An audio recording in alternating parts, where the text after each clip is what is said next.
Horas buat kita semuanya.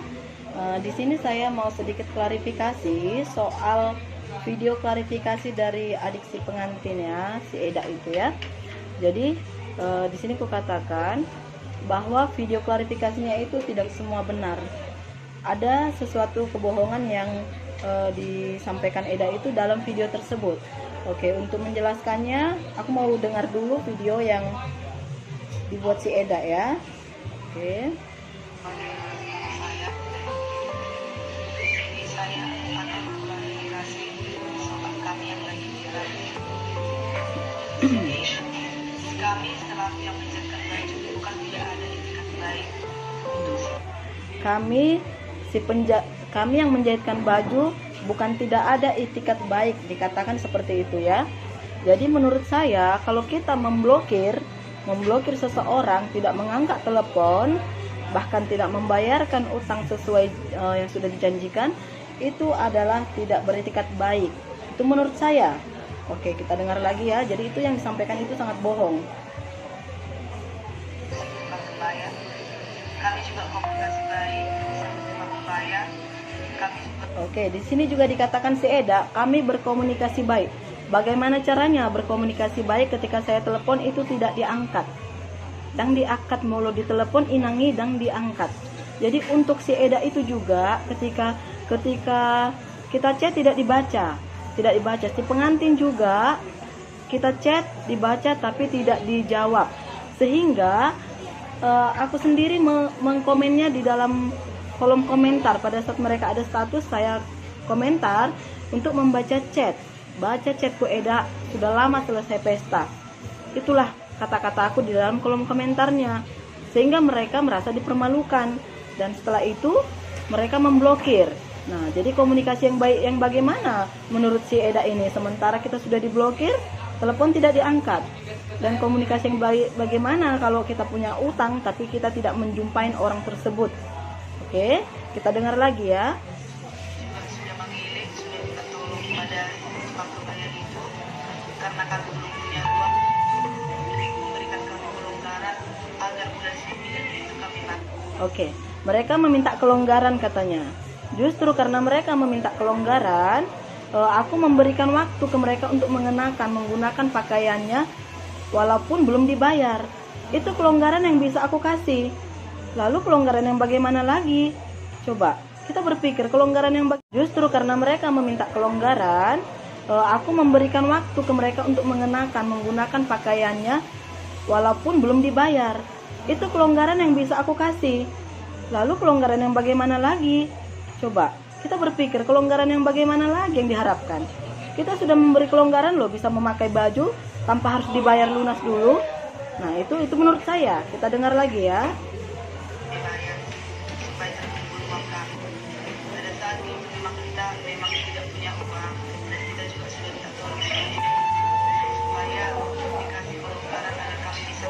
Oke, di sini juga dikatakan karena pada saat itu mereka tidak punya uang. Itu memang terucap juga sama aku langsung. Di chatnya juga dikatakan mereka belum punya uang. Tetapi pada saat belum viral, ada juga terucap si Eda yang mengklarifikasikan ini, mengatakan sama seseorang, nanti boleh aku cari chatnya dulu, bahwa mereka sebenarnya punya uang, tapi mereka menunggu saya yang datang ke rumahnya. Ikon au maina naro tujabuni halaki mangalap hepengon. Nah, seperti itulah kira-kira. Jadi kalau peribahasanya pembeli adalah raja, sekarang itu sudah pengutang adalah raja. Ima maksudnya hala Eda online. Oke, kita dengar lagi ya. Bisa itu pada saat saya telepon sama Eda itu saya bilang saya nggak kepikiran untuk merekam di situ karena saya pikir tidak mungkin Eda ini mau yang lain-lain. Jadi saya teleponan sama Eda itu saya bilang Eda bisa nggak dicicil. Eda itu nggak mau. Eda itu bilang saya tidak mau. Oke, dia bertanya, Eda bisa nggak dicicil? Memangnya saya bisa memastikan kalau si tukang kain, si yang punya kain, si toko kain itu mau menerima cicilan dari orang itu? Nggak mungkin kan saya mengambil keputusan, iya, aku bilang gitu sama mereka kan? Ya mungkin doba, itu hak si yang punya tokonya. Dan au nagabe marlomolo awal itu, aku akan memposting kalau sudah dibayar. gitu kan. Nah, pedang Marna dibayar, ujungnya aku posting lah. Tapi bagaimana lah rasanya, sudah kecewa, berkali-kali kita tagih tidak direspon. Aku posting lah dengan kata-kata, ini bukan kata-kata yang terungkap dari hati ya. Aku copy paste dari kata-kata dari Google. Dari Google aku buka. Kebetulan mungkin itulah jodoh keadaan dengan bahasa ini ya. Pas ku ambil kebetulan itu kata-kata ini mengenai tentang utang piutang. Jadi mereka mungkin merasa tersinggung. Nah, dengan merasa tersinggung kan, niat kita bukan memviralkan loh, hanya memposting pakaian. Yang komen mungkin merasa mereka itu yang punya utang, jadi komennya agak-agak sedikit nggak enak. Terus juga kalau dibilang diviralkan belum, yang nge-share itu masih 5 orang dan itu sesama penjahit sepertinya. Mungkin untuk peringatan ke customernya juga ya kan. Jadi untuk postingan yang pertama itu masih sangat sedikit komen, dan itu bukan sengaja untuk diviralkan karena saya tidak menceritakan kronologinya. Kalau memang niat memviralkan, aku pasti menceritakan kronologi dari kejadian. Di sini saya belum niat memviralkan, kan seperti itu. Setelah ada omongan si Eda itu, berarti kalau viral itu lunas katanya. Apa aku katakan di chat? Mungkin chat kita ada ya Eda, boleh Eda buka lagi. Loh, berarti dengan kata lain Eda siap dipermalukan. Itu belum kuviralkan loh. Apa memang siap? Oke, kita tunggu aja. Itulah kata-kataku untuk Eda kemarin kan. Tapi tidak ada etikat baik Eda untuk meminta maaf atau bagaimana menyelesaikan masalah seperti itu kan. Malah diblokir. Nah, seperti itu kira-kira. Oke, kita baca lagi. Pertama, Kita dengar dan dibaca. dan saya tidak pernah mengatakan kalau utang lunas itu kalau sudah diviralkan utang lunas. Oke, saya tidak pernah mengatakan kalau viral itu hutang lunas. Chat kita ada, cuman aku tidak blokir. Aku tidak blokir sehingga aku nggak bisa membaca messenger. Biasanya messenger yang sudah diblokir itu bisa dibuka, tapi ini nggak bisa, gitu ya. Oke, baiklah. Kalau memang itu yang Eda katakan, nanti aku akan cari info di mana chat kita itu pasti bisa dapat. Di sini hanya aku katakan Eda itu mengklarifikasikan sesuatu yang tidak benar. Yang Eda sampaikan itu kepada netizen atau kepada penonton itu keseluruhannya tidak benar. Jadi mau lodung adong do kesalahan Eda, lebih baiknya minta maaf. Tidak perlu Eda klarifikasi seperti ini. Jumpain aku bagus-bagus. Jangan jadi klarifikasi kebohongan. Sebenarnya Eda beruntung loh. Keluarga Eda beruntung dalam masalah ini. Banyak donatur kan yang memberikan sumbangan ke orang Eda, saya tahu. Tapi jangan jadi klarifikasi kebohongan. Sebenarnya Eda beruntung loh. Keluarga Eda beruntung dalam masalah ini. Banyak donatur kan yang memberikan sumbangan ke orang Eda, saya tahu.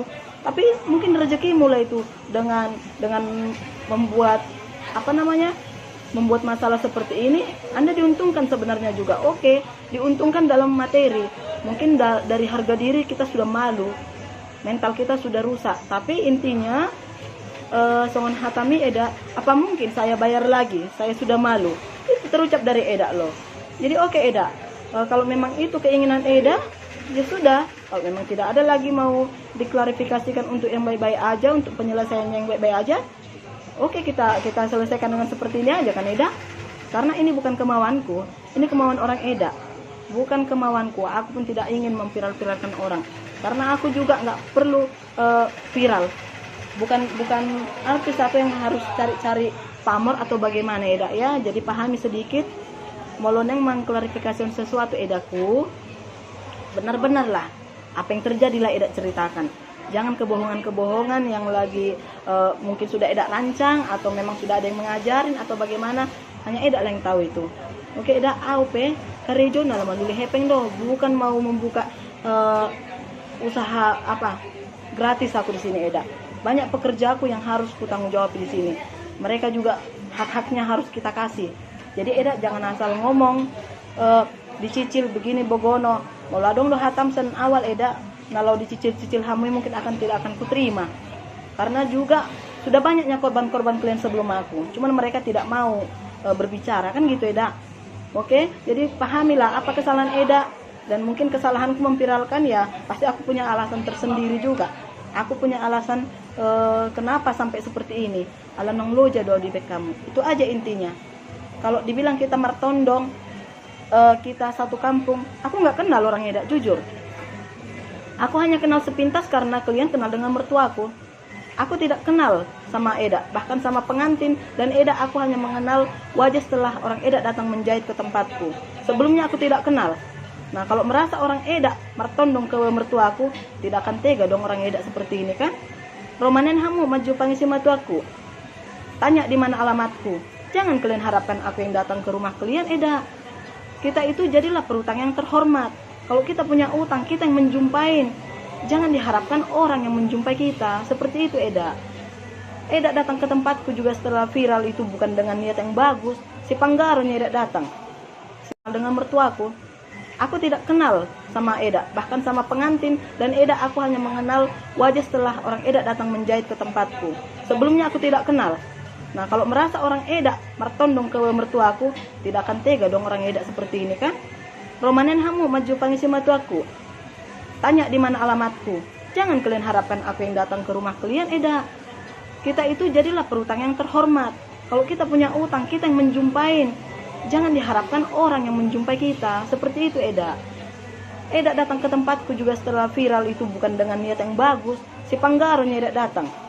Si Panggaron dengan nada yang tidak enak. Begitu, Edaku. Jadi pahami hak-hak kami yang kami tuntut dari Eda. Apa mungkin kami menjahit untuk gratis ke masyarakat? Apa mungkin setiap ada yang pesta aku harus rela, harus ikhlas membelikan baju mereka? Aina lamar sudah harahita nama nakarejoon. Kita pikir logika loh. Kita berbicara itu pakai logika, bukan asal ngomong. Kalau posisiku di posisi Eda bagaimana? Itu sebenarnya harus Eda tarik ke diri Eda. Bagaimana perasaan Eda? Eda bekerja tidak dihargai jasa dan tenaga Eda. Waktu Eda terbuang sia-sia. Justru malah Eda dirugikan dengan membayar bahan orang. Bagaimana perasaan Eda? Coba. Jadi mau lo bereng dodo bahas status mon Eda, apa videomu ini seakan-akan orang yang teraniaya kalian kubuat. Sementara waktu kalian membuat aku seperti itu, kalian tidak merasa bersalah. Utang-utang kalian aku yang bayar, kalian tidak merasa bersalah. Nah, setelah video gini mungkin nggak tahu daku boto isi guru muna, bisa kalian lemah lembut. Ini berbalik ini dari kenyataan yang Eda datang dengan inang kuat suaranya, berbalik sekali. Malah kalian bilang lagi biasanya itu yang punya yang mengutangkan datang menagih ke rumah katanya. Luar biasa lah kalian. Itu nggak biasa. Bagi saya itu tidak biasa. Kalau kita punya utang kita menjumpain. Kita punya etikat baik tidak seperti itu namanya, Eda. Nah, begitu kira-kira. Jadi pas mana klarifikasi Eda, sadarilah apa yang Eda perbuat itu bagaimana sih, benar apa salah gitu loh, Eda. Gak usah cari pembelaan, udah kalau secara materi kalian sudah diuntungkan. Banyak kok donasi yang masuk ke kalian. Yang rugi itu aku, secara materi, secara tenaga, dan secara semua. Jadi dengan klarifikasi gini mungkin akan makin banyak yang simpati ke Eda menurut Eda, akan makin banyak nama Rasiroha kena burjui yang dibotol ceritana, makin banyak yang Rasiroha menyumbangkan dana ke orang Eda, silahkan, fine-fine aja itu Eda. Tapi jangan coba-coba mencemarkan nama baikku, menjelek-jelekan aku dengan kebohonganmu. Hati-hati loh Eda berbicara. Oke Eda, itu aja yang saya sampaikan Horas. Semoga semua memahami masalah ini.